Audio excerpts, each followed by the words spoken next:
Okay. So మీకు when ఇది మొత్తం ప్లే చేసిన తర్వాత సాంగ్స్ హిట్ అయిన తర్వాత అది ఆ వైబ్ నెక్స్ట్ లెవెల్లో ఉంటుంది. ఆ వైబ్తోనే వైబ్ ఉంది బేబీ వచ్చింది. సో ఎలా అనిపిస్తుంది అది హిట్ అవ్వడం? మంచి ఇప్పుడు ఎక్కడ మనకి ఒక సాంగ్ మనం కంపోజ్ చేసిందో లేకపోతే అది ట్రెండ్ అవుతుంటే మనకి ఆ ఫీలింగ్ వేరే నెక్స్ట్ లెవెల్ ఉంటుంది. అది ఉంటుందండి.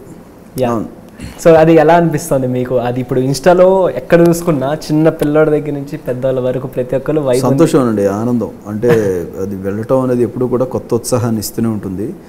బట్ నేను అది 50-50 స్టేజ్కి వచ్చేసాను అనమాట. ఆ సంతోషాన్ని సగమే అనుభవించగలిగే ఒక స్థితికి వచ్చేసాను నేను. ఓకే. అదే అంటే అంతకుముందు నేను చూసిన నా లైఫ్ ఎక్స్పీరియన్సెస్ ఇవన్నీ ఇప్పుడు ఏంటంటే నేను అనుకున్నది డెలివర్ చేస్తున్నానా లేదా అని ఒక పాయింట్కి వచ్చేస్తున్నాను. సో నన్ను డిజాస్టర్స్ బాధ పెట్టలేవు, బ్లాక్ బస్టర్స్ నన్ను సంతోష పెట్టలేవు. ఓకే.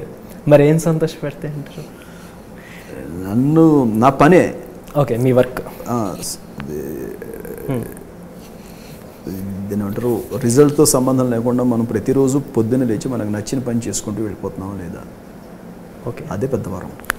సరే ఇప్పుడు జనరల్గా మనం ఎప్పుడన్నా లో అనిపించినప్పుడు, మనకి సంతోషం అనిపించినప్పుడు మెయిన్ థింగ్ మన కాన్సన్ట్రేషన్ సాంగ్స్ మీదకి వెళ్ళిపోతుంది. అదే దాన్ని మ్యూజిక్ పెట్టుకుని వింటూ ఉంటాం. సో మీరు ఎప్పుడన్నా మీకు లో అనిపించినప్పుడు మీరు రెగ్యులర్గా వినే సాంగ్స్ కానీ మ్యూజిక్ కానీ ఏమైనా ఉంటుందా? నేచర్ సౌండ్ అండి. Nature sound. ఓకే. అది అంటే చాలామంది నేచర్ సౌండ్ అని చెప్పారు, చాలామంది మెలోడీస్ అని చెప్తూ ఉంటారు.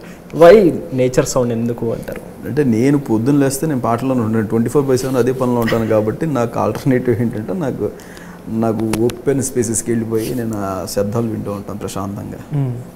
సో అప్పుడు లోలో నుంచి అంటే నాకున్న చేంజ్ ఓవరు, నాకున్న రిఫ్రెష్మెంట్ ఏంటంటే నా హిమాలయాస్, నా అడవులు, నా గుళ్ళు, అంతే. ఓకే.